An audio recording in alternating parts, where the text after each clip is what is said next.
we're up. This is really my life. Let's see, this is my life as a truck driver.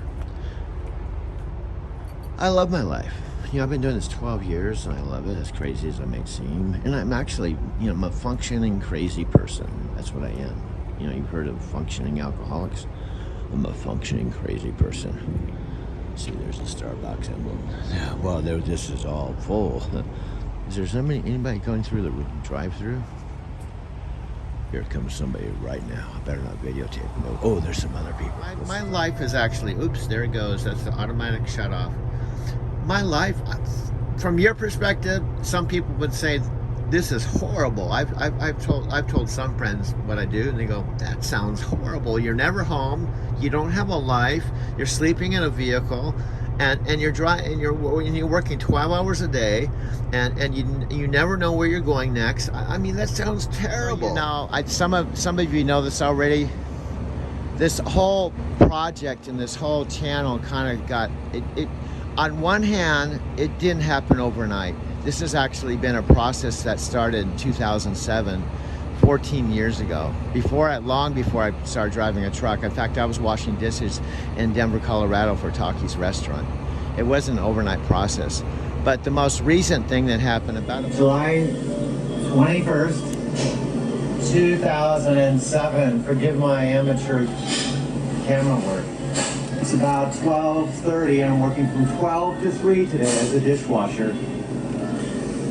This is where I work every day, washing dishes at Taki's restaurant.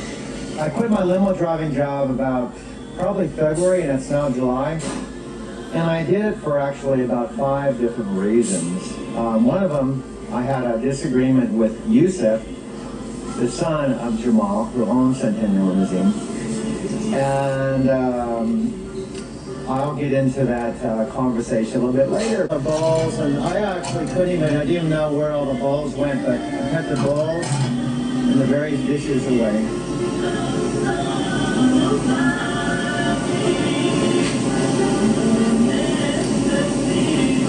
Now we have Mexican music here at Taki's on this boombox. El Apicolor 96.5, puro fracaso.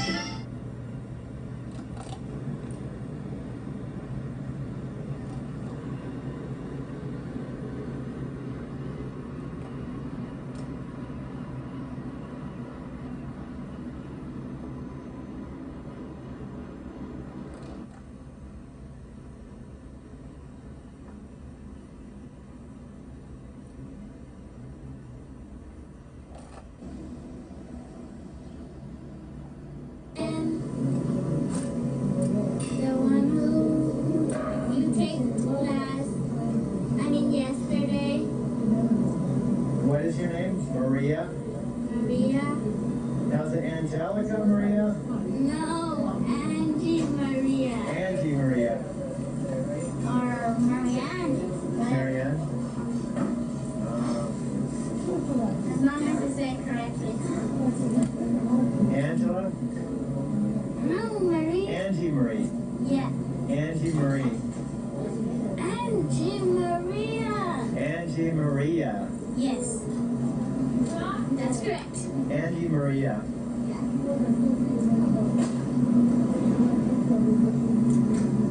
What are you coloring? Tigger. What's that? Tigger.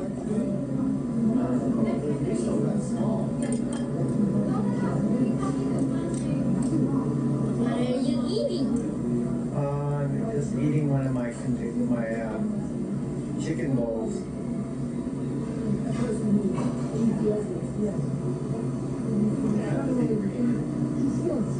This is upside down for you. See, this is my bowl before I'm eating it.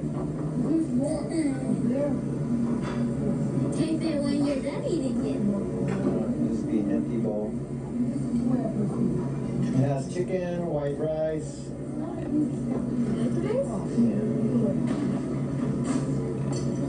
Blueberries. Blueberries, I never taste them. You never had blueberries before? No.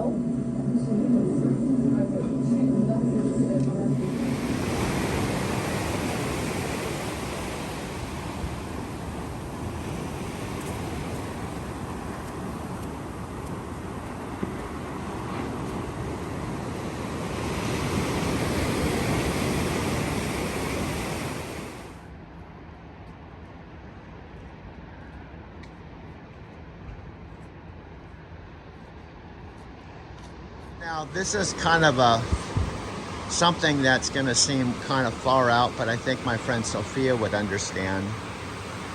You have, or we have, the material plane. What I mean by that, my job would be on the material plane, my career, finances, my income, you know, where I live, the car I drive, all that is this material things on the material realm. But then there's the spiritual realm that's non-material, the metaphysical. And that's completely your soul growth. And this is one of the things Sophia and her sister did a really nice video that I happened to be up at the library thinking about all this stuff. And I was literally packing up my computer, and there was Sophia. I don't remember even opening up the YouTube. There was Sophia with her sister. Hey guys, Thanks for joining. Welcome. Thanks for hopping on. Hey everyone. I'm excited. We haven't done one of these videos in a while. Yeah, I was in a torture chamber for the last couple of months. That's why you guys have seen us together. Well, I'm being sarcastic. Yeah, thank God I wasn't the one torturing you. But I have tortured you when we were little. She has.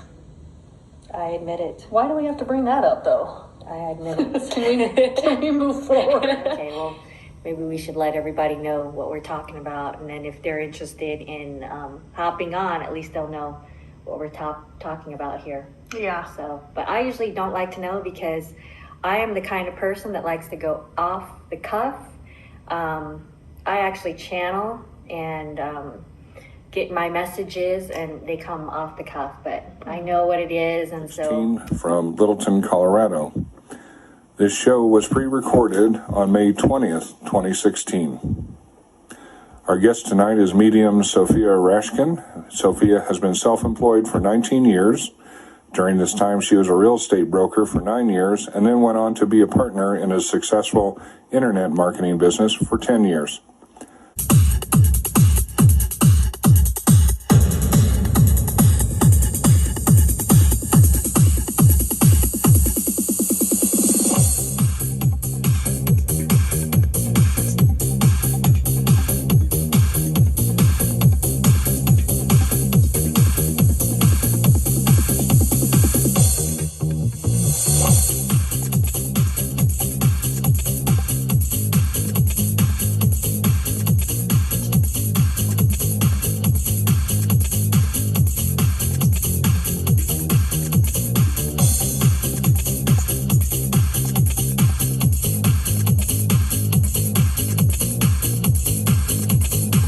Sophia left that business because of a spiritual calling. Now Sophia works with only 100% light spiritual energy, psychic medium, channeler, spiritual guidance, and mentorship transcriber of source energy. If you just are like saying positive, that part of you that's hurting and feels sad and feels some grieving, you're not acknowledging that. I think it's important just to acknowledge the whole experience. But in the end, move on and reframe it and say, okay, this is my... In fact, I told Sophia, I'm going to allow myself to grieve for about a couple weeks. Your deadline was like this last Tuesday, so you're past your deadline. So we already agreed to that before we started this trip, that Tuesday was your deadline and today is Thursday. So you had like a good couple of weeks or so to grieve. And now it's like you're already on to your next journey. Yeah. Not saying that things won't come up, but I think they're going to come up less. Yeah. What I'm saying is, as we, and I know you're in alignment with this. Okay. Here's what I hear you saying: is to not suppress the feelings that are going to naturally come up in the moving on process. It's natural to feel, because we just talked about how I loved what I was doing and I enjoyed it, and there's going to be a part of me that's going, I miss that, and so let that happen, but at the same time open up to the reality that, with a sense of gratitude, that now I'm moving into this next chapter. This next chapter is a brand new chapter. She also channeled a curriculum around releasing clearing vows from other lifetimes. She is now working on 2 more curriculums called Working on Yourself Within a Relationship and Parenting the Cosmic Conscious Child, mislabeled ADD, ADHD, Autistic. Sophia hosts a meditation metaphysics group in Denver called YAMM, Y-A-M-M, Younger Adult Meditation and Metaphysics, and she also started 2 in Southern California, San Diego Encinitas, and the LA area. And then we have to go into the ocean. And then in the ocean. We have to swim around the beach. Wow. That's a lot of walking. Go easier. You guys gotta go up and down the stairs 4 times? Yes. We're all exhausted. Yeah, that I would be too.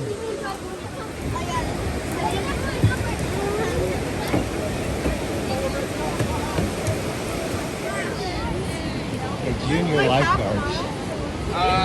No. It's probably like a couple. Excellent light. Excellent audio, probably. Okay, how's this, folks? Okay, forget the last 38 minutes if I include this. I'm not sure. It's like bloopers, you know. And if I don't include it, you're kind of wondering what I'm talking about. If I included it, you'll know exactly what I'm talking about. Think of that as 38 minutes of total craziness of an episode, and now this is the next week or the next episode. Okay. I'm drinking Starbucks and weed. You can kind of see the Starbucks behind me. I stop here. It's exit 745 on the Interstate 5. For all the Grasshopper rookie truck drivers that are thinking about driving a truck, here's another thing you'll learn. My trainer told me this. This is all inside information. Normally you have to talk to a trainer before you learn this, but I'm going to give you this bonus material, okay?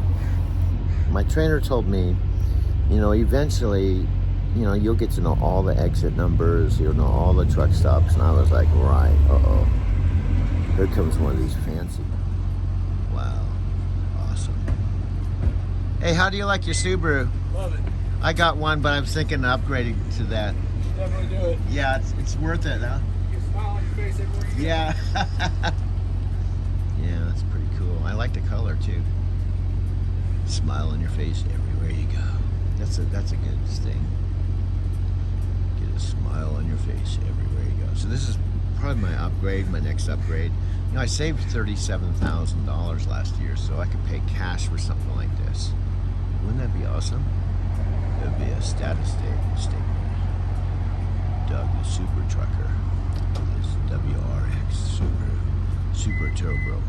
It wasn't an overnight process, but the most recent thing that happened about a month ago, I was told that I could make movies with iMovie, and I had joined this group with Christine, who I've been following for a long time, of YouTubers that wanted to monetize their channel and take things to the next level. And I got together with that group, and I didn't know how to film edit. I didn't really even have a channel. I wasn't a professional. I had monetized a site.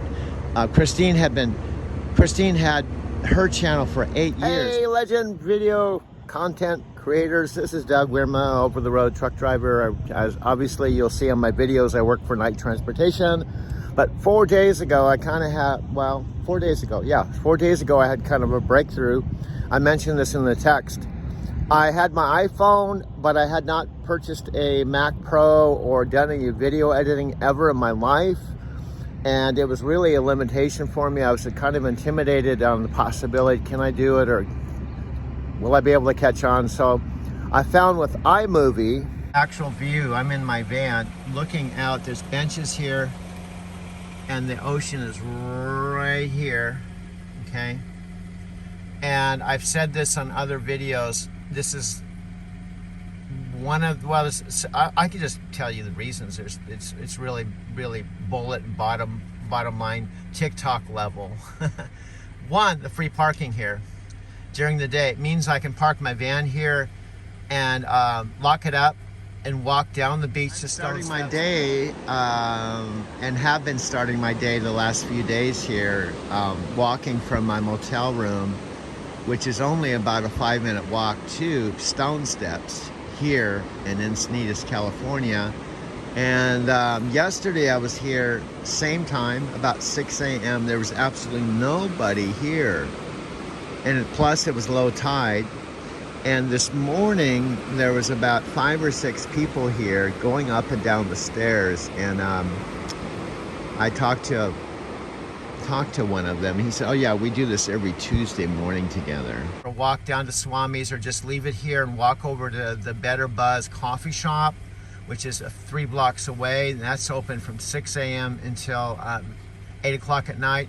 The beautiful Encinitas Library is just 10-minute walk from here. I don't know if anybody is watching. If Chris, you're here, Scott, you're here, Yuki is here. And frankly, when you are watching, I don't know how much you're actually going to see. I literally just walked in about 10:20, got this free conference room and signed up 10:30 to 12:30 today. And it's one of the main reasons why, one of the many reasons why I decided to take my next step, my next chapter after my mom and dad sold my house. I have a lot of stuff to uncover. When I say my house, I've said this on other videos. Technically, they paid cash for the house. It's their house. They own it. They did own it, rather. They bought the house and paid cash for the house that I called home for 10 years for only about $48,000 cash, 3-bedroom, 2-bath house. Now, they did it early on in my driving career. I was actually technically with CRST still. And just the high points, and one of the reasons why I appreciate, even with the bad situation with my van going on, which is horrible, I'm completely weirded out, stressed out, sad, depressed. It's a real bummer. Just for a reminder, so when I have my breakdown. So that whole speech that we had was not recording the whole time? Well, the audio portion, but I want to see you to tell me. Well, now you know you have a different blessed life, right? You have a different, and I'm looking out here. You have a very different blessed life. It's just a different part of your journey. It continues, so. Yeah, Sophia just basically helped me to reframe. I'll be okay. The one thing I love about Sophia, she's not afraid to speak her mind with me, but she does it. I actually said this in the video. I said, she's honest, but I never feel like she's bitchy. Although I shouldn't say that. You've definitely experienced my bitchy side. So don't I caught myself. Don't act like you have not. I caught myself. I guess when you open up, you have all these awarenesses come. But one of them is too. I had this car, and I was primarily just driving from my house to the terminal. And it was sitting for a month, and I drive it home. That's all I was doing. And now this car's the car spirit is saying, wow, you set me free. You know, I don't know if cars can have spirits or not, but I kind of feel like I got a car now. I can actually use it the way it was designed. Tour registration. For this dip. Thank you. I wonder if these are horses or something where people actually ride them around here somehow. Some of these are private property. They said do not enter. Oh, really? Private properties. Wow. Horses. Wow. Horses.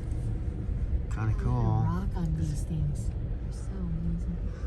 Really, I'm excited, folks, about making my video tonight and being able to share this and edit this down to a nice driving to whatever this is going to be. Videotape it. Real nice places. This is the canyon again, and near Mexican, not Mexico, Mexican Hat, Utah. Now, I told Sophia yesterday, we're talking, we're not going to probably be around each other 100% of the time, but I said, on our trips, she said she wants to do this between now and March, so now it's going on, December, February, March. So it could be a lot of fun. It's one of the reasons why I'm thinking about postponing the possibility of actually physically going to Brazil, because I was talking to Sophia about it. She said openly, I was kind of bummed, more or less got fired from my job, so I was going to be freed up. And she said that then if we move to Brazil, we can't do our van trips. And I just started thinking about it a lot. It's a once in a lifetime opportunity to travel around in a van or my Subaru with Sophia Rashkin, and kind of pick up where we left off when we were doing our trips before, when this all started way back in the Power days. However, on that side note, this afternoon I should be getting towed in to CarMax, and hopefully within a couple hours I'm going to find out whether they're going to actually buy the van from me, even though it's not running. Even though I left the seat, it's a, I don't know, 7-passenger van. I left my seat out in my parents' house because I didn't know it was going to break down. I've got some complications, but the bottom line, I hope this afternoon the van saga, the van crisis is over.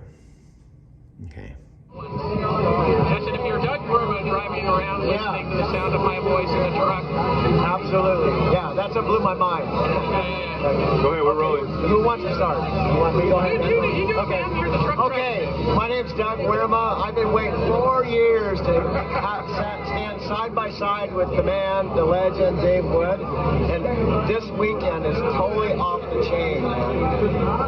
We're in a yacht with about 200 people. What's up, guys? I'm Lynn Nguyen here, and I am live in Miami for the Mastermind Weekend with the Dave and Dave. Next to me, I got the amazing top marketer. I thought you were going to fill in the blank there. From Australia. Yeah, and right now we're on a yacht that both Daves had paid for. And we're just enjoying the lifestyle here in Miami. It's a gorgeous sunny day. I mean, you can see, I don't know if you just saw that speed thing passing by us. There you go. Actually, we're out here in Miami just hanging out. We had done with one of the best training that I believe ever in internet marketing from Dave and Dave themselves, and I feel very privileged to be out here right now. We're on it. They paid for the whole event. All the catering is paid for. We got this yacht. I mean, it's like a giant yacht that we're on with over 200 people, and provided for their teammates. I don't know. This is when I first started, internet marketing. This is the exact lifestyle that I wanted to live, and I see people shooting lifestyle videos like this all the time, and I always thought, they're faking it, but we are actually here. We're actually here, right? We're living it. So, guys, if you want to learn some more, because you might want to be on this yacht as well, or you might want to be next to Stan here, who's like one of the coolest guys ever to get along with. I talked to Dave for the first time in about 4 years, and what I love about Dave is when he connects with you and he makes eye contact, it looks like he's looking right into your soul. And I love that. He's just like totally, like there's lots of people around us, but when he talks, he's like right there with you. And I was telling him about my vision yesterday, and he was like, you know how Dave kind of looks, and he looks. So I really appreciate being here. Yeah, so I'm going to turn it over to you, Matt. Hey, well, real quick, let me get my arm down here so I focus that. This is Doug Wirma, right? He said that. I've known him for 4 years. He actually came into joined a business with me back in 2000. But no, it wasn't 4. It was 3. Yeah, because you joined that company, so I joined that March 17th of 2010. So it was actually maybe 3, right? Maybe a little over 3. You joined pretty early. Yeah, absolutely. I remember talking to him, and we got in, and he was talking to me about how he's driving trucks around the nation down the road, right? And like you watching this video, I don't know if you're a truck driver. I don't know if you're just going down the road of life. This is a man who just works all day and night, and he does whatever it takes to learn what he needs to learn in order to get the results that he wants to get. And if you're watching this, it's because you know there's something better for you in life. And I don't know what that is. because we have all sorts of people. We have musicians that want to play music more and they don't want to focus on the money. We have people that just need to spend more time with their family and they want to replace their income at work because they're sick of being belittled by a boss that doesn't love them. We have people in this that are internet marketers and they're just sick and fucking tired of your team failing. You know who you are, right? And we have all sorts of different people. I don't know who you are. Whoever you are watching this video and wherever you are in the world, if you want to make more money on the internet, join. Just do it. Because we are here for you. We aren't actors. We're real people, right? Who are getting real results. And you can't rent a yacht like this without charging people like we did, without fucking making a lot of money. We know what we're doing. We know how to teach you. This guy's making a ton of money. You got started with this on the internet, didn't you? Yeah. Right? You've done lots of things, but you made last year $250,000. Yeah, back $250,000, right? We got people all over here who are succeeding. And if you want success, that's all I've got to say. Whether you're a truck driver, whether you're doing something else, I love you, man. It's great. I love you too. Keep coming back. I love you. You got great energy. You got everything that it takes. You got everything that it takes. And listen, not only that, listen, you can join another company. You can do whatever you want to do, right? There's a lot of stuff going on. There's a new deal, maybe 5 seconds after I say this, right? But the bottom line is when you work with people who are actually in the trenches, like David Wood doesn't have to do what he does if he didn't want to. But you can tell he's coming straight from the heart, and he knows you deserve it, and we know you deserve it, because you do. You know you deserve it as well. When you can actually have people that are down to earth, just real people just like that, Doug looking to learn and be the best he can be, stretching his vision because he knows he deserves it, that's the bottom line. Where else can you find that? There's not too many places you can find that except right here, right now. You're in the best place of your life that you need to be, and that's why you're watching this. So we'll see you on the other side. I went to Bora Bora, and I went to different countries and different cities, and I started speaking in front of groups of people. But there was something that was broken. And what I mean is this, is that I had something that worked, but nobody could do it. It was too complicated. It had too many steps. And it took me 2 years of pain and struggle trying to figure out, how do I help people get the results that I'm getting? How do I take a person and lead them through a process that helps them create the life that they want now, right? And eventually in 2011, I was so frustrated trying to figure that out that I just stopped working at all. I said, if I can't help people get the results that they want, I'm not going to do this anymore. I'm going to just quit and go back and live in a van or get a random job. I'll go work at a coffee testimony of being here at the Power Network event in Anaheim, California. Woo! Excitement, empowerment, transformation. What has it been for you, Doug? Well, what really moved me a lot, maybe you can feedback on this, is Dave at the very end, instead of just going through a whole whiteboard presentation, he stopped and had Neve come and have her come up to the stage. This really moved me. Yes. And said, what is one of the whys within Power that were really something you're striving for? She said to talk on stage. But if you get it, okay.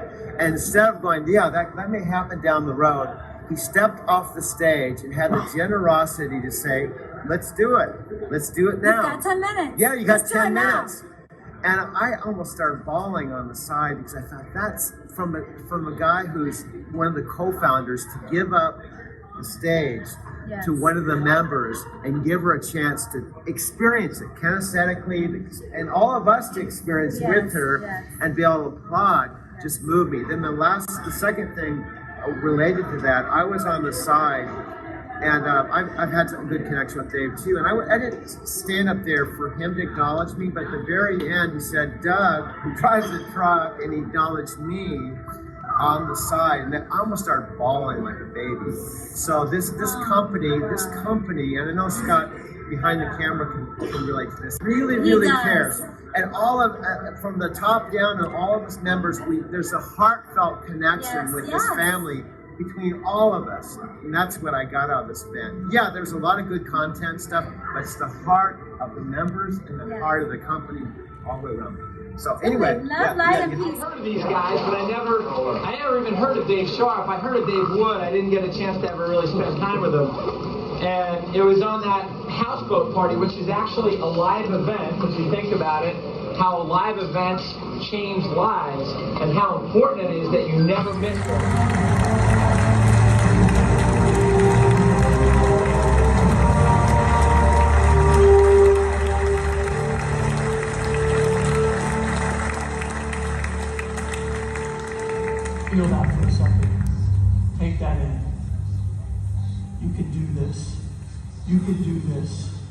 You can do this. I can do this. I can do this. I can do this. I can do this. I can do this. I can do this. I can do this. I can do this. Whose time is it? Whose time is it? It's your time, people.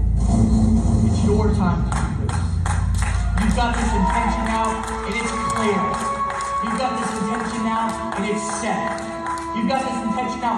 One thing that you know that you need to do when you leave here, it is your time to do that. It is your time to crush it. It is your time to take it to a next level.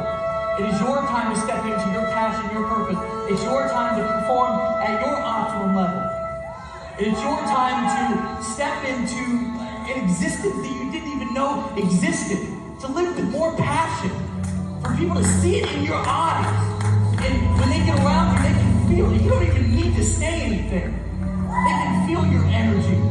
They can feel your energy. If you believe it's your time, I want you to tell me it's my time. Whose time is it? Whose time is it?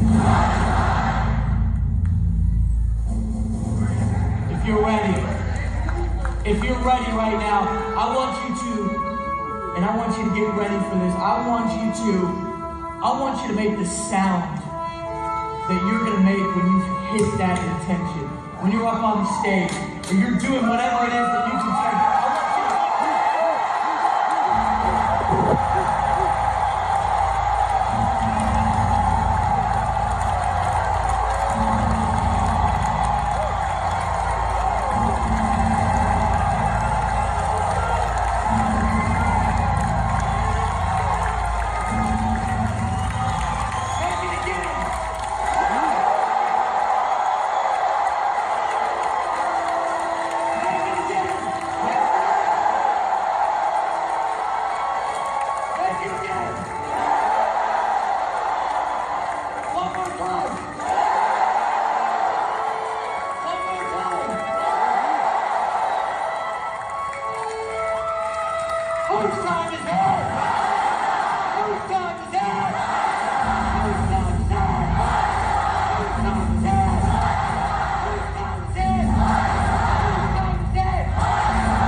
To that event, never got a chance to shake Dave Wood's hand, and I finally got a chance to spend a little bit of time with him, and here I am floating around in Lake Austin, or Lake Travis, I guess it was, a few miles up the road, and I'm floating on a pool noodle, and this guy's floating a couple of feet away from me, and I said, hey man, I'm like, who are you? Do you remember this? Sure do. And he introduced himself, we shook hands, you know, we're both floating on pool tubes or pool noodles or whatever they are. And I said, so how'd you get here? Who'd you come with? And he said he was partners with Dave and shared a little bit about each other. We, you know, kind of felt each other out, and I just thought, what else? Literally and metaphorically. We were out in the water, no one was around. Yeah. Just kind of, hey, tug on a little bit. It was nothing. Our bromance started in the water, and lo and behold, when a power lost just a few months later, they want to play this game on the count of three. We're gonna go louder. 1, 2, 3.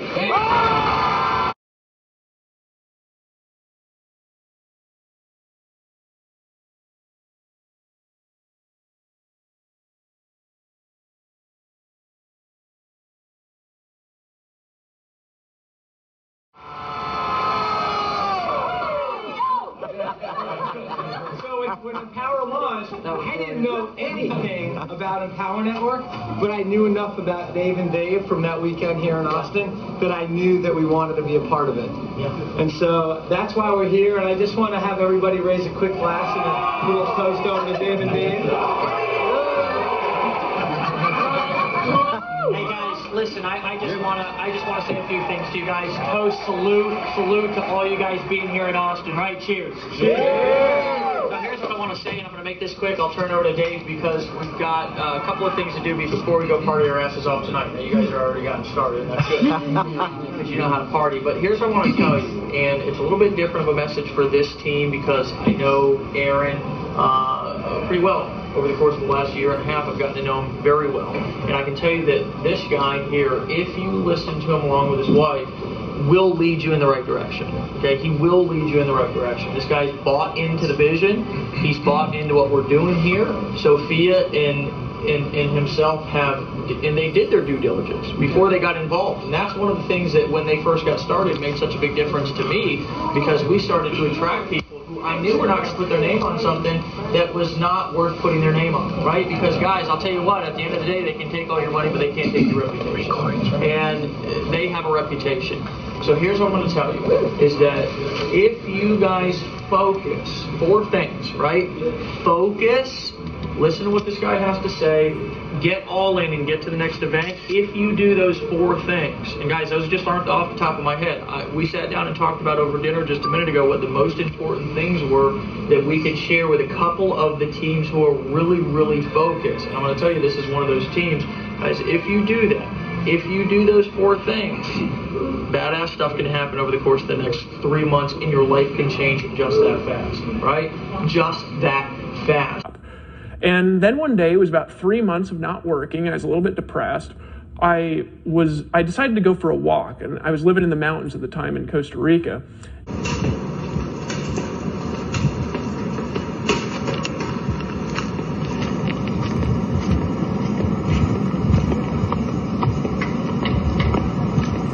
What I want you to think of is I want you to think of how awesome it would be to live in this. Look at this.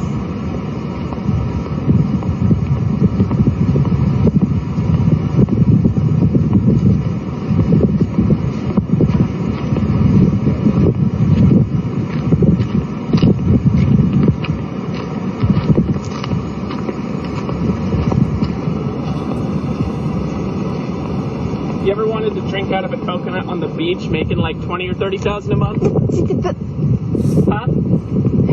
Check this out. It's coconuts. You just pull them right out of the trees. Got 2 coconuts now for later. This is awesome, guys. And the cool thing is I did this in like 4.5 months. I mean, think of what you could do. Seriously, take a look at your life. You know, are you making the money you want to make? Are you living the dream? You know, 4.5 months ago when I got started in my business, I told my wife, go to work, babe, and just let me do this full time. In 4.5 months, look what I was able to do. And I credit that to her. My wife is really awesome. But guys, okay. Now, I don't know if you can see this on the camera, but babe, you gotta focus the camera this way, okay? I can see the ocean. Guys, check this out.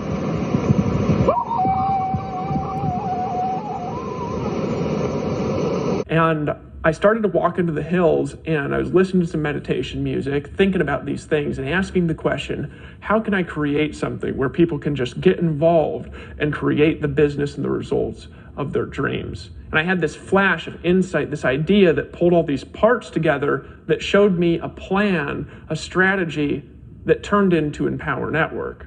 About 5 months later, we gathered together in a hotel room with 37 people and a little whiteboard, and I laid out the strategy and I laid out the plan for how we were going to create this company. What happened in the next 30 days was amazing. That room of 37 people turned into over 9,000 people blogging using our system. That group of 9,000 over the next 6 months turned into 30,000 people blogging using our system. We gathered again, 1,350 people in Atlanta, Georgia for an event. 3 months later, tens of thousands of more people start blogging using our system. We gather again, 2,400 people meet out in San Diego, California. 90 days later, tens of thousands more people start blogging using our system.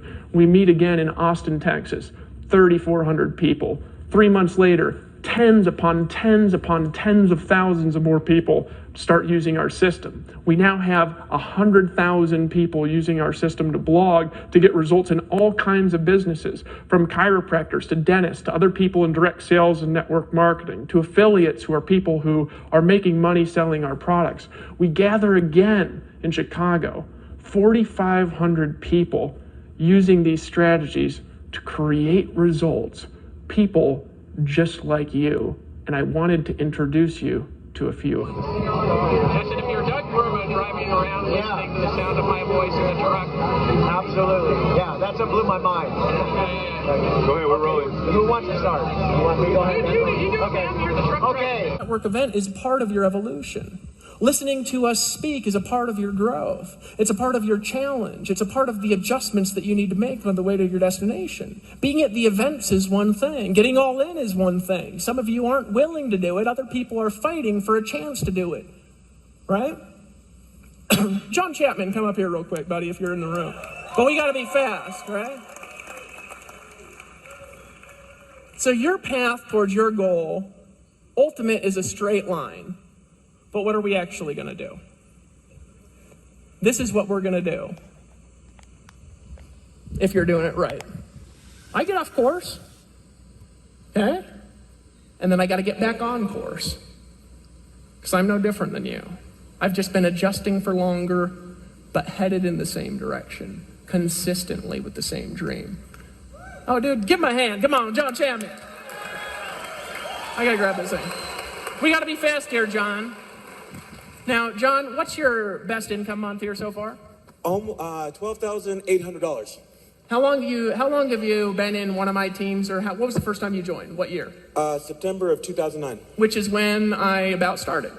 30 days after you got started. 30 days after I got started. He's been in since September in 2009. How long have I been telling people to get 2 people a day? How long have I been saying it? Literally from the first time that I ever spoke to you. Right, and you used to speak to me a lot 3.5 years ago, 4 years ago, or whatever it is, right? All you used to speak to me like every other night or something like that. All the time. Right?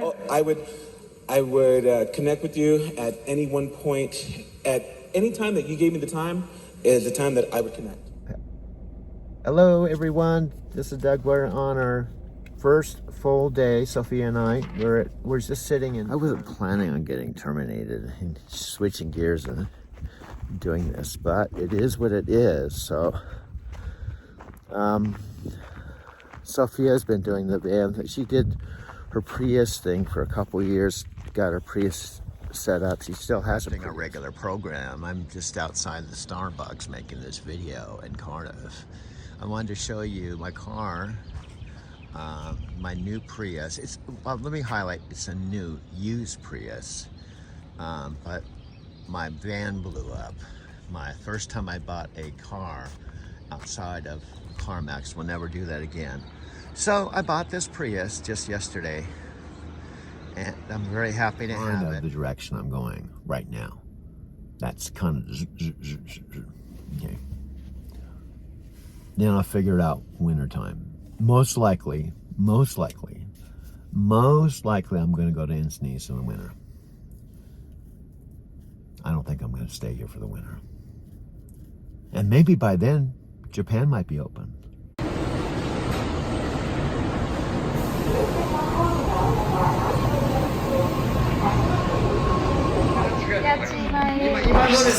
Your teacher, very good. 十分すごかったですよ。Ooh.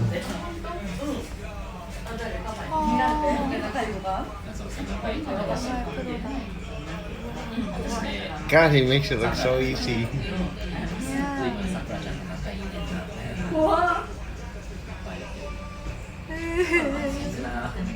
It's different in person, huh?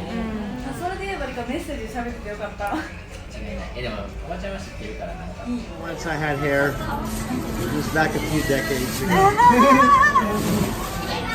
If I had 10 wishes, that'd be one of my wishes. I had hair.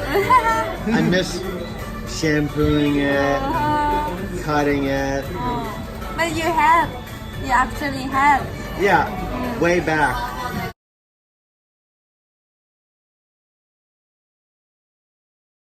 No, like 3 days ago, you had like. Well, I had hair on the side. Much mustache Yeah. there.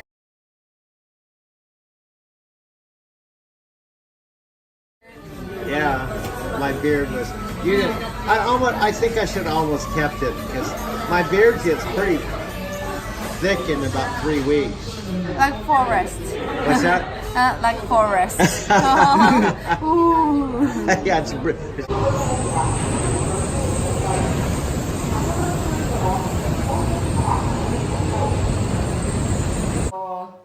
Layla will proceed to her Japanese class. Speech class next year. So hopefully she will improve her Japanese, but she's getting so much better than me, I'm afraid. Because Ryota speaks Japanese very well. Hello. Hello. Hello. I'm videotaping. Hello. Because I try to explain to my friends that come to Japan because I like the people and the culture.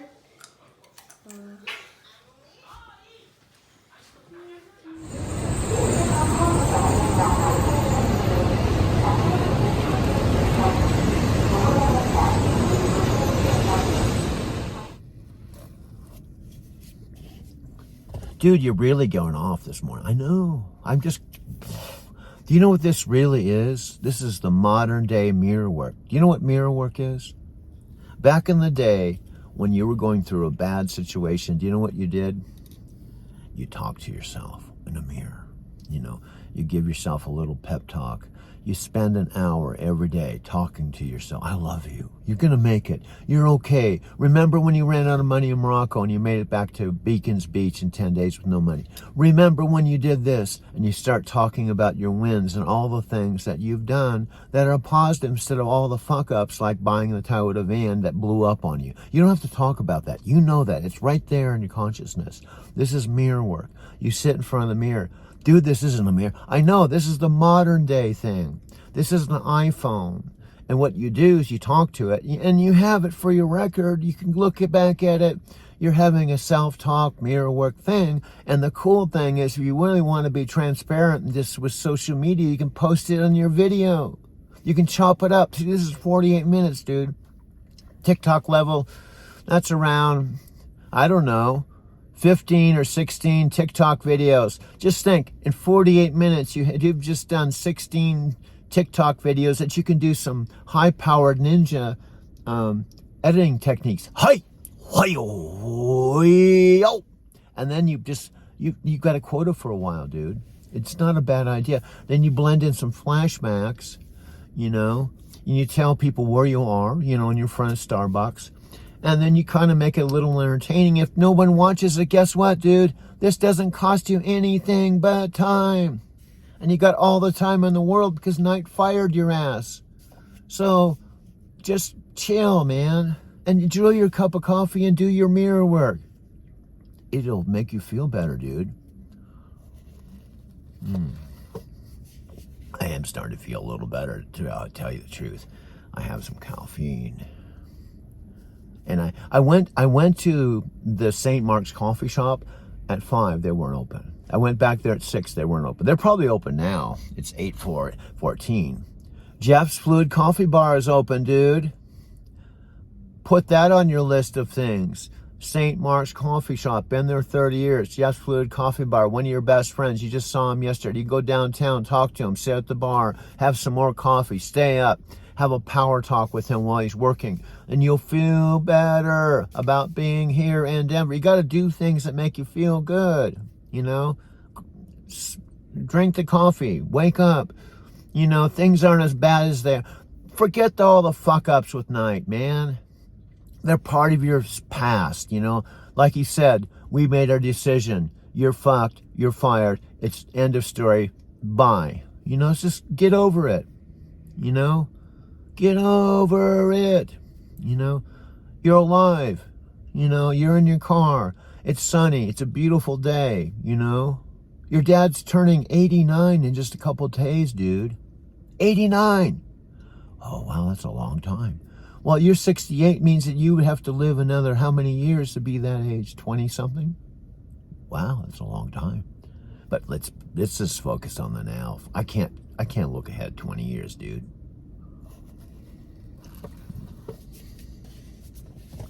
I think what we ought to do, I know the traffic traffic's going to be a little bad. Did we have a refill yet? I don't know. I've been just working on this first couple of... That's why I came here. You even forgot. You go to Starbucks because you have your gold card and get free refills. The other Starbucks at 40th and Chambers, you've been sleeping out there, and even gone to the Flying J, and that's where Sophia lives. And she's camping out her own van in front of her house, man. You aren't that crazy because she's doing it too, and she even has a house, you know? So you're not that crazy.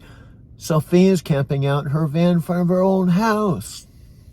Wow, that's kind of interesting. I know.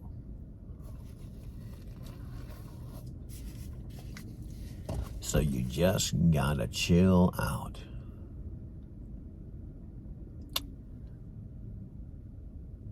Now, this hybrid is kick-ass, man.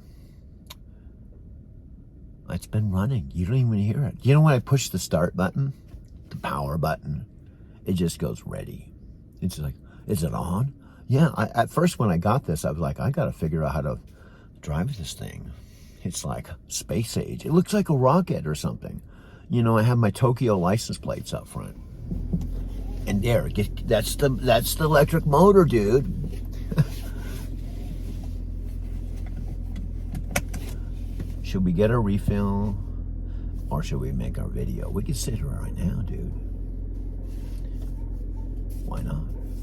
You have nowhere else to go. You got the whole day ahead of you. The hardest part of this whole fucking sleeping in your car, being in Denver, is late night. And you're in the morning. Late night when it gets rolling down and then the day is rolling by and you don't have a house or Airbnb to go to, that's fucked. It doesn't feel good. You don't even have your truck to go to. That doesn't feel good.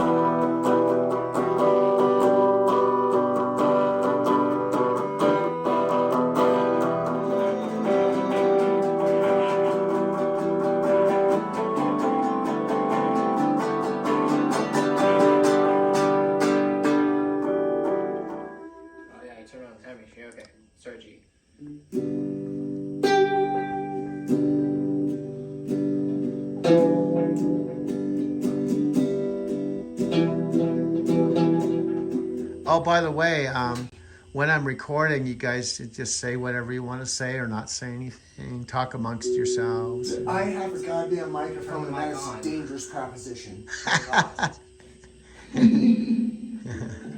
And echo.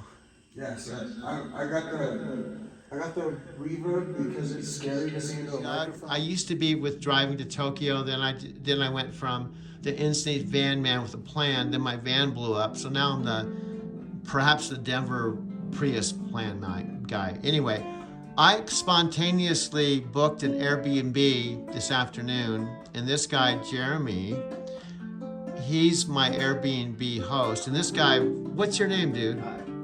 Kennedy. Kennedy and I just had an awesome conversation. They gave me permission just to videotape their jam tonight. And I think Jeremy does this every night. You do this? Do you guys do this together every night? Or some nights? So this is the way you're gonna wind down. So this is gonna be totally raw. I'm gonna drop off camera. I got the auto tune, and so it's less scary to like present yourself. Now, what about this? Since there's people above us and around us, this is an apartment complex, isn't it? Or what is this a house or what is this? It's essentially, I turned a house into an apartment complex.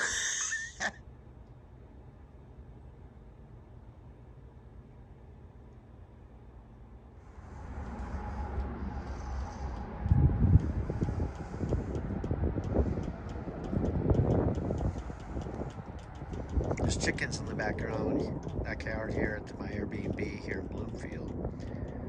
Chickens. Bonk, bonk, bonk, bonk, bonk. Bonk, bonk. Yeah, nice backyard. He said he had tomatoes last year. They just had some ribs. Yesterday was Easter. Yeah, I'm attendant. I'm actually... I decided to earn you know how some people ask if they can wash dishes? I told them, can I make a movie in exchange for rent? No, I'm just kidding. I'm actually paying him, plus I'm gonna make him a video.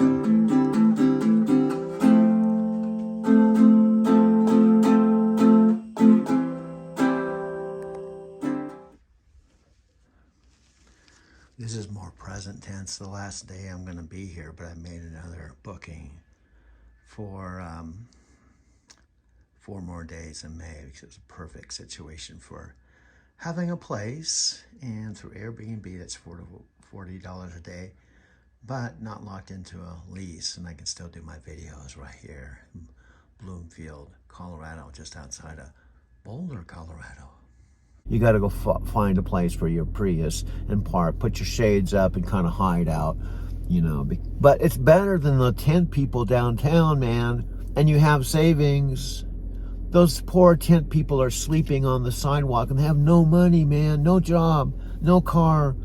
They don't even, and they're not motivated to do anything. I just recorded this video. If I do share it with anybody, whether it's Jeremy or Kennedy or nobody, I do this every day, usually when I wake up, and I'm in Bloomfield, Colorado. This is basically right next to 36 that runs into Boulder, and I took this Airbnb last minute yesterday. I wasn't planning on it. I do that sometimes. I'm getting coffee or whatever, and I'll just kind of look at Airbnb. Well, there goes the same kind of van, like mine blew up. Sienna, Toyota, going to the drive-thru. Anyway, I just kind of spontaneously found this place, and it was only $40 a night, and it looked really cool. They're worse off. Here's the big life lesson, dude. I'm gonna talk long on this video because it's about 10:40 p.m. I'm at a spontaneous Airbnb I rented in Bloomfield, Colorado, which is off the 36, you know, on the way to Boulder. Anyway, this is my workstation for the night. I told Jeremy that's better than the Prius, to be honest with you. Sleeping in the Prius, I got this big 65-inch screen, and I got my Mac computer. I got my Space Dust beer. I got a refrigerator. I think it's a pretty cool place. This was only, at least the first couple nights, was $40 a night. So it was worth it.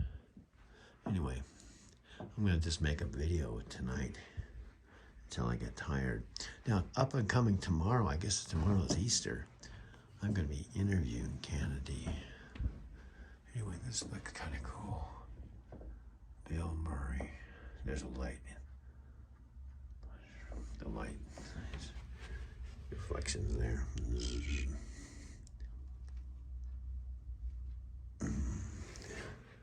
My Prius keys. My keys to the place. My king-size bed. And this is where I am right now. Let's rock and roll. Let's start this video right now. There's always people worse off. I hate to tell you, man. There's people that are gonna die today and don't even know it. You know, it sucks. They're alive right now, and something's gonna happen. They're gonna die. They don't even know this is their last day. Think about it. There's people always worse off. Things can be worse, dude.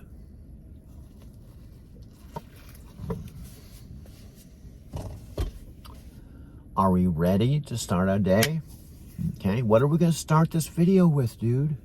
We've got 2,800 videos that you've personally taken over the last several months with pictures, and you've been mixing these things, and now that you're not working, heck, you've been doing like 3 or 4 of these a day and not even sharing with anyone because nobody's watching them, but you enjoy making them. So what are you gonna make today? I don't know. I'm making this. Isn't that a video? In fact, we could even make this really simple, dude. This is 54 minutes. We don't have to chop it up. We can just download it.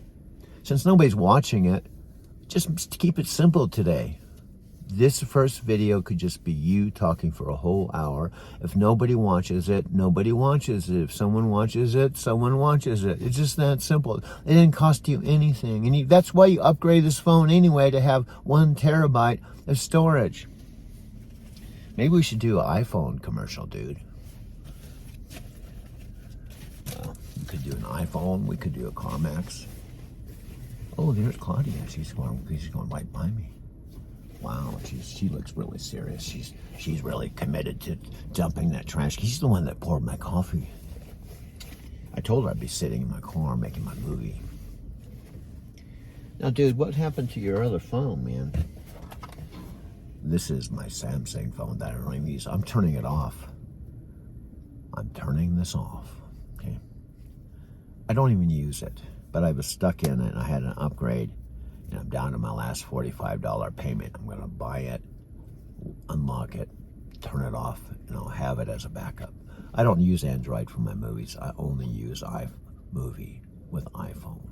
This is Doug. I'm down the street from Jeff's Fluid Coffee Bar, and I'm kind of demonstrating to all those people out here that it's not a waste of time to have two iPhones.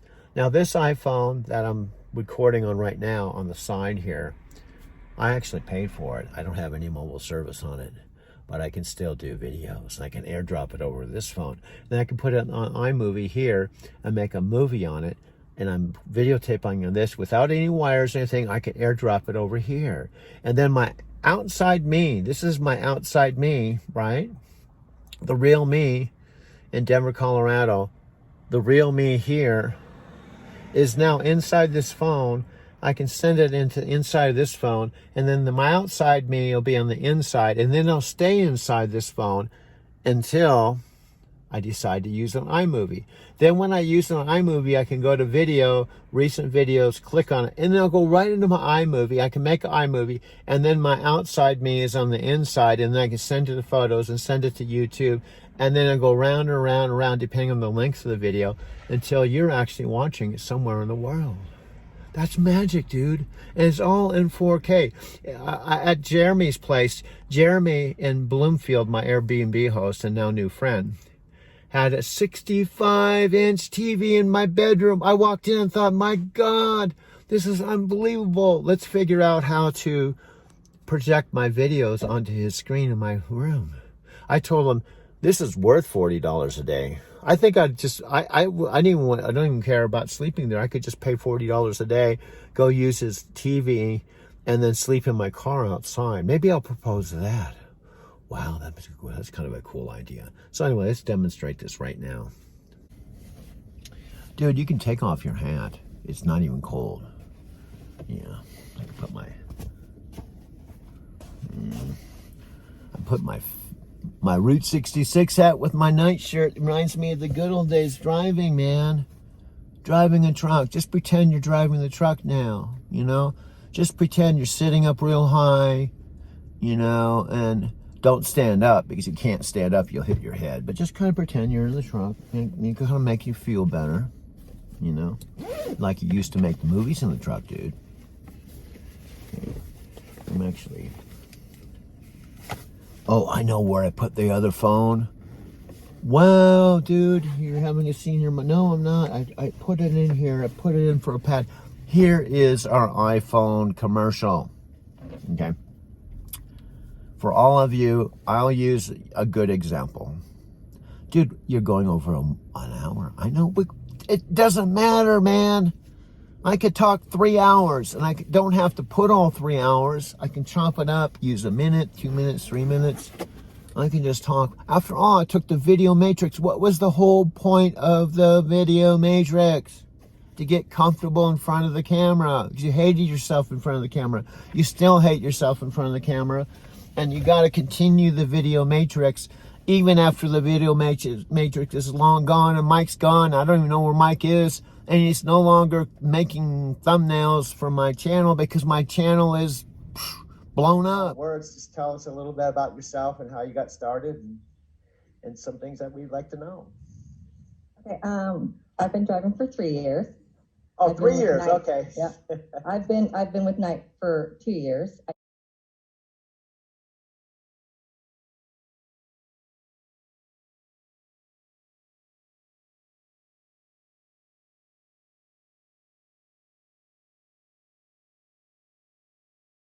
did work the oil field for a few months before COVID hit. So that I loved. I loved working in the oil field in Wyoming. That's one of my favorites. I've done reefer, I've done dry van. and I've done sandboxes for the oil field, and that's just fabulous. I love that one. But since COVID hit, the boom went down in Wyoming, so I'm back over the road with Knight. I started driving because my son has type 1 diabetes, and my husband works a lot. So to take the burden off of him, I started working. And, you know, I was a stay-at-home mom for 20 years, so there's not a lot of skills that I have that cross over into, you know, the real world. So I know I can drive, so why not drive a big rig? So that's where that started. And you know, I help with the bills, and I help with his diabetes, and I'm paying for my daughter's college. It's all in cash, just from working with Knight. So, and I stay out 3 to 6 months at a time. My kids are older; they're very independent. I raised them that way. So, you know, we video talk, we chat, Skype. Same thing, you know. It's like being deployed. So my husband has to deal with the kids now, and they're older, so it should be really easy for him now. I love it. I'm an introvert. I don't look like it, but I am. You know, I get a lot of looks on the road because I don't look like a normal woman truck driver as what they assume a woman truck driver looks like. There are a lot of girls like me out on the road. We work really hard and we play really hard. It's all for my family. I love that. I think I'm just going to jump in real quick just to kind of echo off of that, because I think the cool thing with this whole project, you know, just meeting Doug, and, you know, I've worked around warehousing for most of my, you know, young adult life. So I've seen truck drivers, dealt with trucks, loading, unloading. So, you know, not really ever looking at it in the light that you both are looking at it.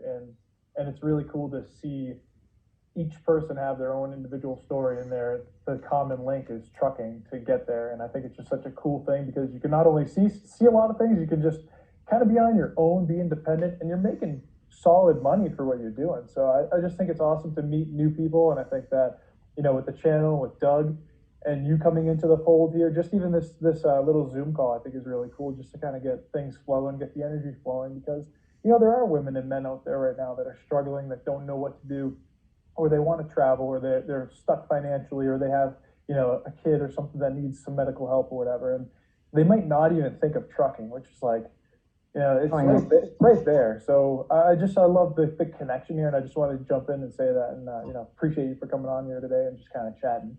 Elsie, you want to take it back? Doug, you want to take it back? Because I got fired. But anyway. Oh, here's Claudia again. She's kind of cute. She's kind of got a way about her. Anyway, this is my other original iPhone. Okay. Now, my folks, I tried to talk them into having a smartphone, you know. And my mom and dad told me over and over again, because they had just flip phones, you know. They told me, we don't have to have a smartphone because we like our simple life. We just have to make phone calls. That's it. We have our computer for the internet. We don't have to have internet on our phone. And I have to explain, Mom and Dad, I'm out in the truck. I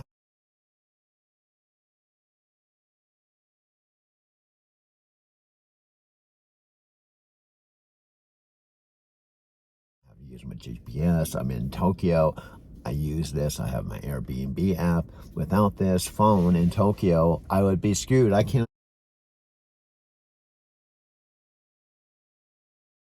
speak any Japanese. I use it. I have a different application. I have more than one phone because I'm out in the truck, out in the middle of nowhere for one.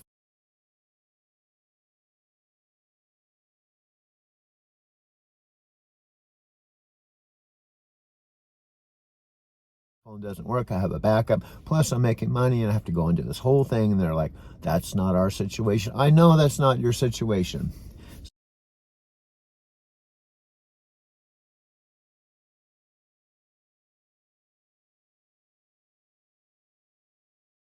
So they got their flip phone. They actually got a smartphone. And my mom, she emails me and she's like, how do I make a phone call on this thing? And she really tried. She tried the photos and stuff, and finally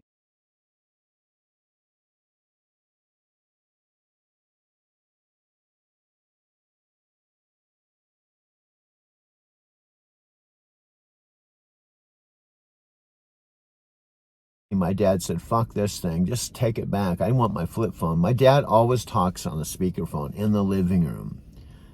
You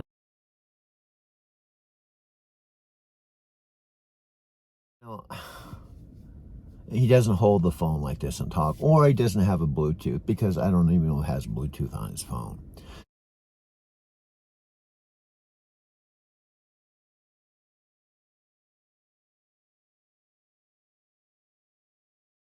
So my parents are just flip-floppers. I mean, they're flippers. You know, they just use the regular phone. They don't have a landline anymore. Wow, here comes Claudia again with more trash. She's really she's just like in a trash thing.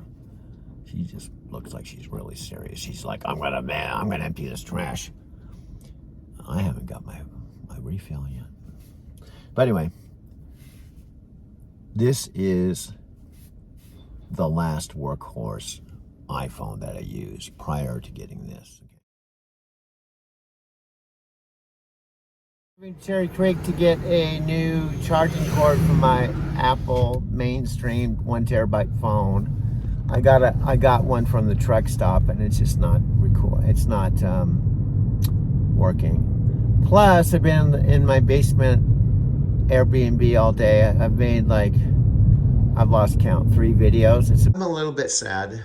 I always go through this when I specifically now, when I have to go back to sleeping in the car. That's going to happen after tonight. And my next scheduled Airbnb that I have, the good news is it's with Jeremy, but the bad news, it's in about another month. I'm doing this because I'm currently, and have been, unemployed. It means I'm living or surviving somehow on my $700 a month Social Security income, which isn't much. The average person my age would probably have more like $2,000 a month, or over $1,000 a month, $1,500 a month. But mine's about $700.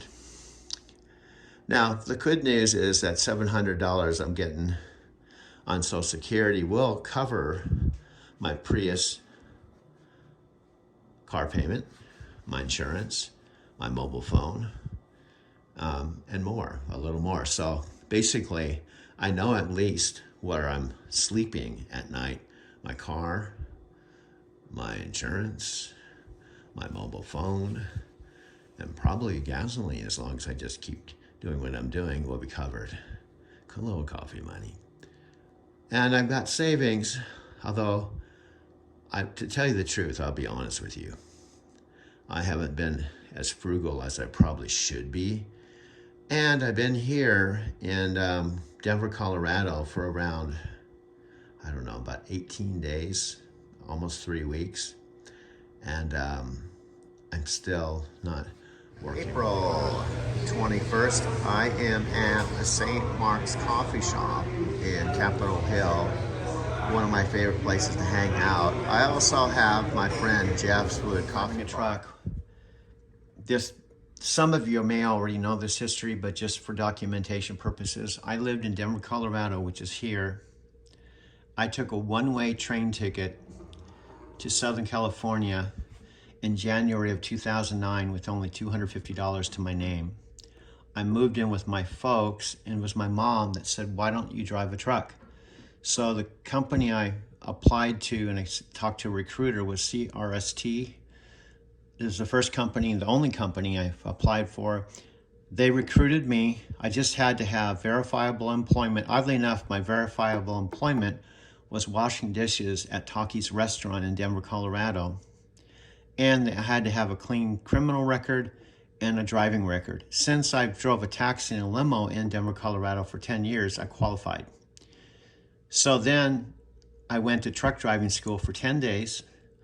I was behind the wheel a grand total of an hour and a half when I took my CDL driving test, passed, and I went through 4 days of CRST orientation, was hired, then I went out with a trainer for a month, and then I went out with my first co-driver, and we had to load all the way across the United States, all the way to Massachusetts, which I think, yeah, Massachusetts is all the way up here. Imagine my very first month out, I had a load. We ended up in Massachusetts, all the way up here, up in the northeast United States, because we were doing all 48 states. And my co-driver was driving the truck when I was in the sleeper. If you're not familiar with teams, when your co-driver's driving, you're resting in the back and the truck is moving.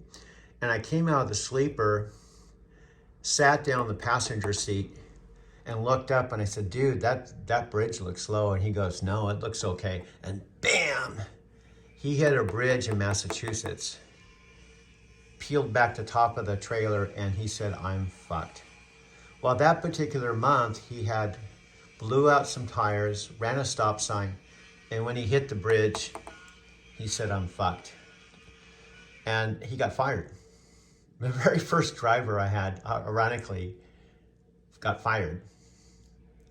So they had me drive the truck from Massachusetts to Pennsylvania, and they sent him home on a bus.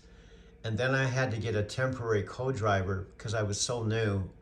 I wasn't allowed to solo the truck, and I had to have another driver that took me all the way back to Fontana to find another driver because he had been fired. And that's how my CRST career started. And I ultimately ended up driving for CRST prior to night transportation for 3 solid years. I became a trainer, and with night transportation, I met a couple people that I'm still friends with. My friend Robert, who actually just called me last night, was one of my fellow co-drivers, my friend Julio. And then, but ultimately I would leave CRST, but CRST would actually let me, when my parents bought the house in Arizona City, which is about here between Phoenix and Tucson, they let me drive my CRST truck to Fontana, drop off my co-driver solo to Phoenix and go home with my CRST truck initially. Then I quit CRST, took a 1-month break, and my friend Julio, who's one of my past co-drivers with CRST, told me I had to check out Night, because Night was a company that had solo drivers. In other words, I didn't have to do teams. So I got hired with Night after I'd been driving for CRST 3 years. I traveled about 600,000 miles, probably drove somewhere around 300,000 myself, somewhere in that neighborhood. So I started as a new kid on the block with night transportation. Until I got fired, I was with them 9 years and 4 months. The level I'm at right now, 750,000 miles with Night, but if I counted CRST, my first 3 years, I would be at the 1 million.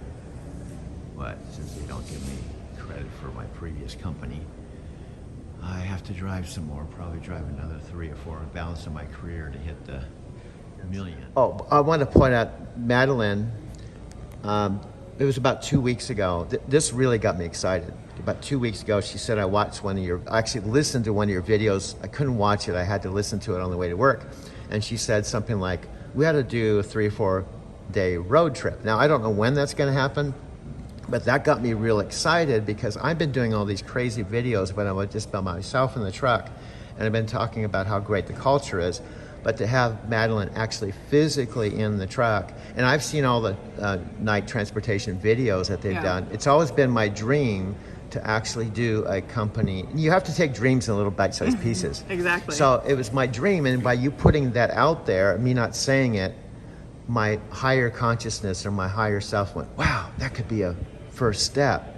And that got me real excited because I can not only talk about the, driving a truck, hooking up to a trailer, raising the landing gear, all the stuff that a brand new person has to learn as a new driver, but we can also talk about the mindset and the vision and all that stuff that we don't have time to talk about here. So that's in the works, and I have Madeline here. We don't know when we're going to do that or how we're going to do it. We'll work out the logistics. Yeah. But that to me is real exciting because most companies aren't going to do that. Yeah, I don't know. They're not going to ride in the truck just to check it out. Yeah. And plus, have you been on a ride along yet? You have. So what was it like? Talk about that. What was it like? I think it was exactly what I expected it to be. I don't know if I just spent a lot of time thinking about it before, but even when I talk to drivers on the phone about what they're dealing with, I really try to put myself in that position so I can understand it, right? I can understand it fully and then understand how I can insert myself, like how I can support. you know, in those instances where you have to troubleshoot, just so I can, like, you know, kind of feel it with them instead of like, okay, well, you know, call breakdown and see how that works out for you. Yeah, you know, yeah. I really try to help. And so I didn't think it was all that different than what I expected it to be. And I've spent enough time on the yard here, like I've seen like the drop and hook type of scenario. I've seen like the pre-trips and proper pre-trips, and just kind of like the whole thing. So it wasn't. It was kind of like you had an idea what it's like, but Yeah. to actually, there's nothing like really experiencing. I want to add something, just so I don't forget this. Yeah. I had 2 experiences with you that really impressed me, and I've been, to be full disclosure, I was with another company for 3 years, so I haven't been with like 10 companies, but I have had a comparison with 2 companies, and it's night and day. But there was one time I remember, you'll probably remember this. There was a time, it wasn't too long ago. I don't like to call you or I like to try to solve things myself, but I had spent 2 hours trying to find my loaded trailer, and I called you, and it was even after hours. It was getting close to 5 o'clock, 1700 when you knock off, but I couldn't find my loaded trailer. So I texted you, and I said I couldn't find my loaded trailer, and you texted me back, and you said something like, "You'll find it, I have faith in you." And then the bottom line is you went to bat for me and you assisted me, and it was after hours. And there was another time with Michael that it was right up against the 1700, and my load blew up. So I was trying to get this load home, and you took the extra time to go on the phone, even though it was after hours, to dispatch a load so I can get home.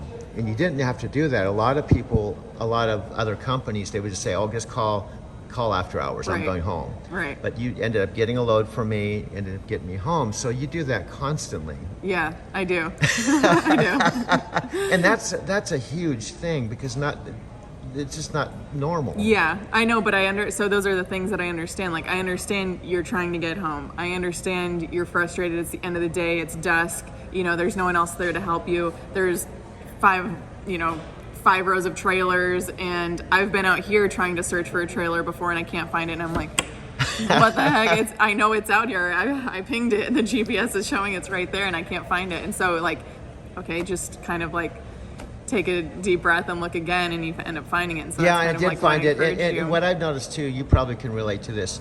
What I try to do, because I practice kind of a Zen approach or a Buddhist approach. So I'm really into Eastern philosophy, and part of it is to just kind of take a deep breath, be mindful, try to look at things, try not to let the situation get the best of you.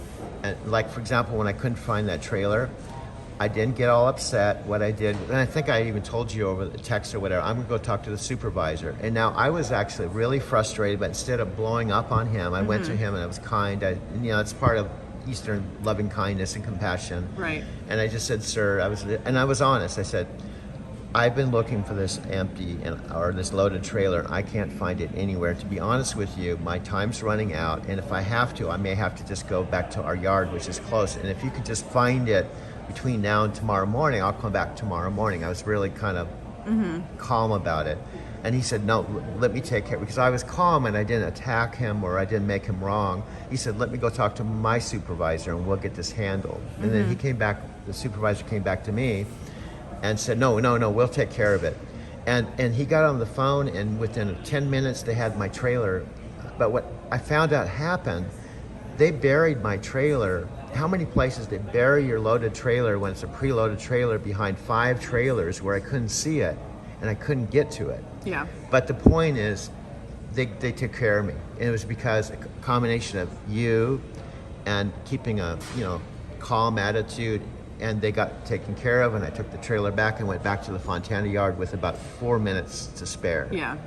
I mean, give yourself the most credit in that situation. That was all you. But yeah, and those things happen, I think, pretty often. And so it's easy to get wrapped up in the emotions sometimes and get very frustrated and then get consumed by your frustration, and then you can't see anything outside of that. And also you have to realize that, like some of the driver managers, when I've said stuff like, "My God," then they'd say something like, "That's trucking." So we're that doesn't help. we're kind of like the airline industry to a certain degree, because we have mechanical breakdowns, we have weather issues, Hours of service. We have we're picking up on time, delivering on time. We have thousands of trucks, lots of moving parts to make this happen. Yeah.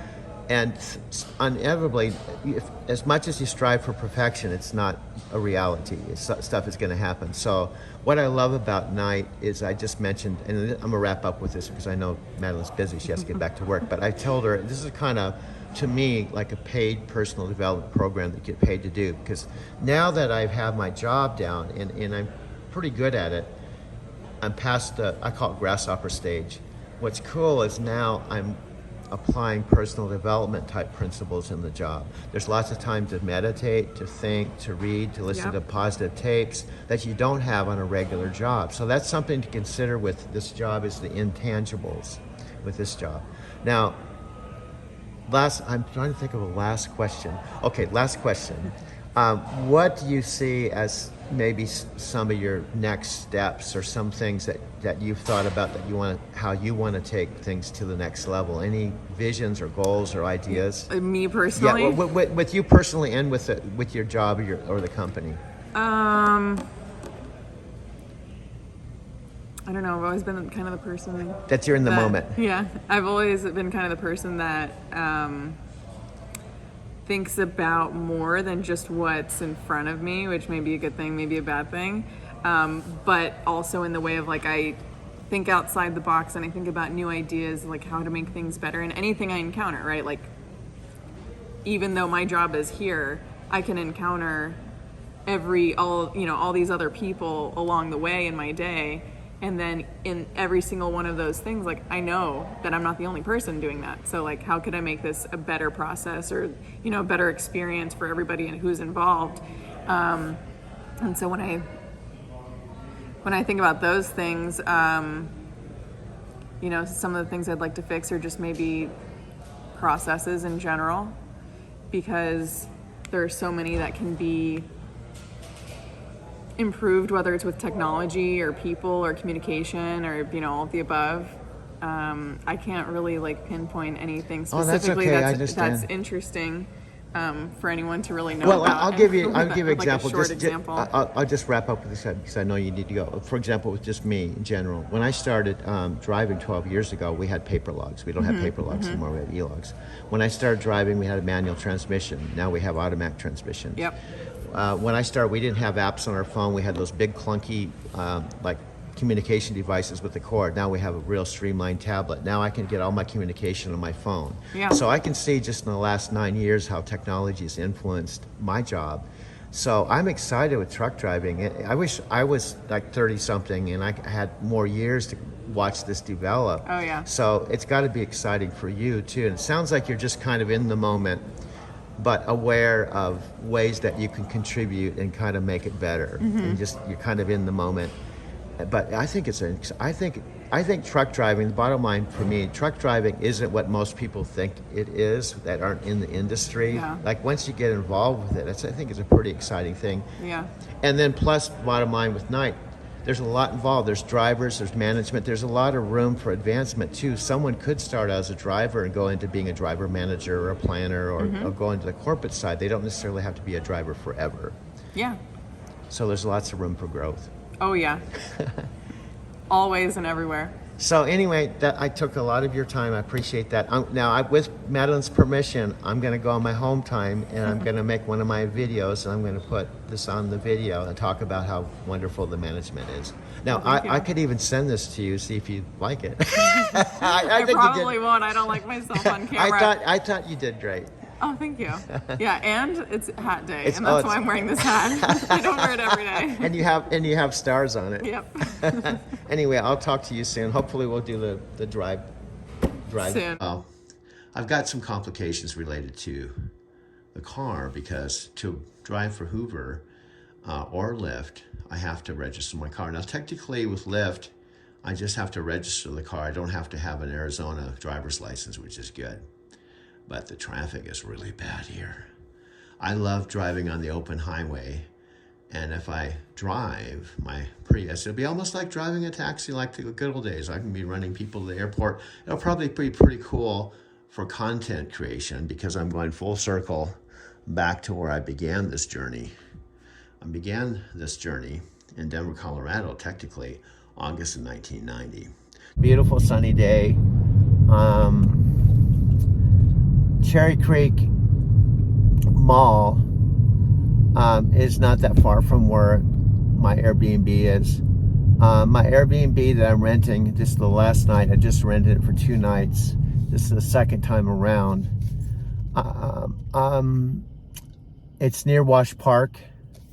And I'm just going over to pick up this cord. I may go over to St. Mark's coffee shop for a couple hours, but the point is today, because I have the Airbnb, and this is why I'm doing it, tonight I don't have to crash out in my car over by the Starbucks in Aurora or wonder where I'm going to use a restroom. And that was my basic plan, and I'm following through with it. And that is, for a variety of reasons, I'm not getting a regular apartment right now. It could end up happening in the future, but here's why. Okay, number one, I'm not technically, unfortunately, sadly, and regretfully unemployed, and this is one of the things that still bothers me today, even after almost 6 months. I was an employee with Knight Transportation and felt really solid that I could say whenever I bought this car or another car or whatever, you know, what is your employment history? And I was able to say, in fact, the truth is, Knight Transportation is a company that I've worked the longest for as a quote-unquote employee. The only other company that's come close where I was technically an employee was way back when I was hired at age 19 to San Diego Gas Electric Company. And I worked there. The only reason, primarily, that I didn't get fired, but I voluntarily quit when my girlfriend committed suicide. I tried to work for a whole year and I just had a complete breakdown and I literally quit my job. Now, if my girlfriend had not taken her life and I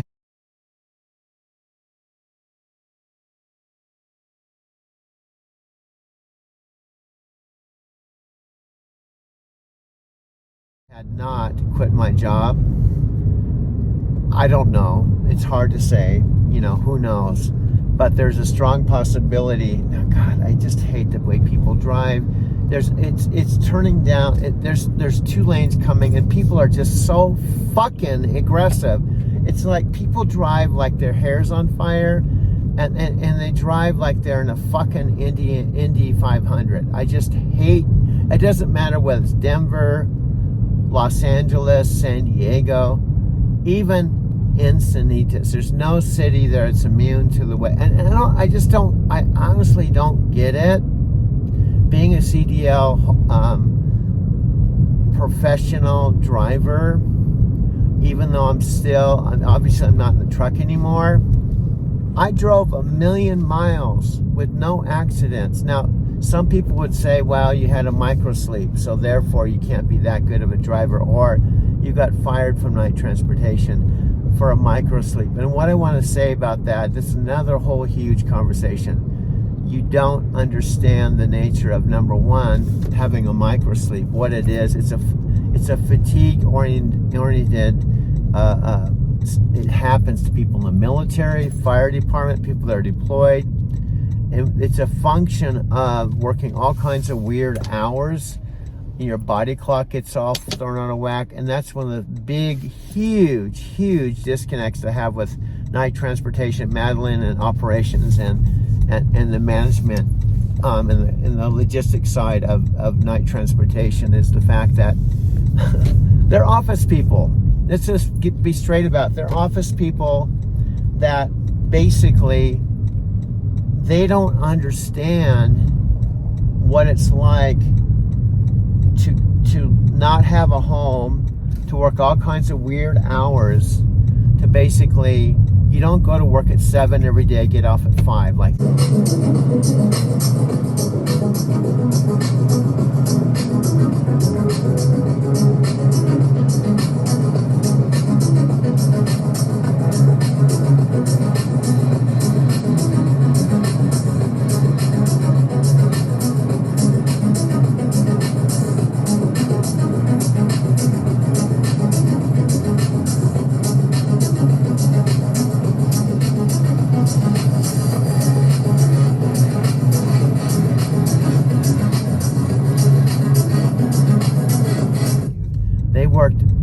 very most of 50-hour work weeks. I think the driver managers, if you take, I guess technically if you take 7 a.m. till 5, that's 10-hour day. Yeah. My best friend, her husband works for night transportation, and then he said you should come work for night transportation. Oh, that was easy. Yeah. I know. I said it was really easy. I mean, it wasn't quite like, you know, that easy. I was doing something else before, and then there came to a point where I could make a decision to leave that. Totally not transportation related. Wow. I mean, I came in with zero. I mean, I don't think anyone outside of the industry really knows about it, which is like kind of weird because you would think everyone should know about it. We all rely on it pretty heavily. Exactly. Good point. And so, but it's pretty wild because, you know, it didn't even think about like even just the distance it takes to stop a tractor trailer, you know, or speed up, or, you know, like just even driving around it physically, but then kind of just the figurative aspects as well, like, oh, you know, the stuff ending up on shelves in a store, like, how did it get there? Exactly. And so, you know, just like really thinking about that. And so I came in literally knowing nothing about transportation. If you take it 5 days a week, I think they might work 50 hours a week, but my point is they sit at a computer, and I'm not taking anything away from it. My driver manager, Erica, I think was managing 30-something trucks. I was one of 36 trucks. I'm not saying it's an easy job, but my point is that it's different. It's different. Number one, they're not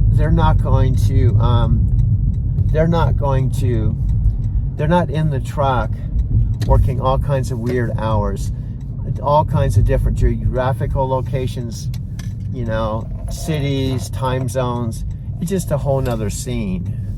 And the bottom line of microsleep, and the one that I had, I honestly, because, you know, microsleep, you blink and you open your eyes. It happens so fast. Okay, I'm trying to figure out what we're doing here, because the Cherry Creek Mall has changed. It used to be free parking, and now you have to pay for it. And I'm going to the Apple Store, so this is kind of funky. Yeah, this is... You used to not have to pay for parking at Cherry Creek, and now you have to. I think I have to pay $2 for parking. It used to be free when I lived here.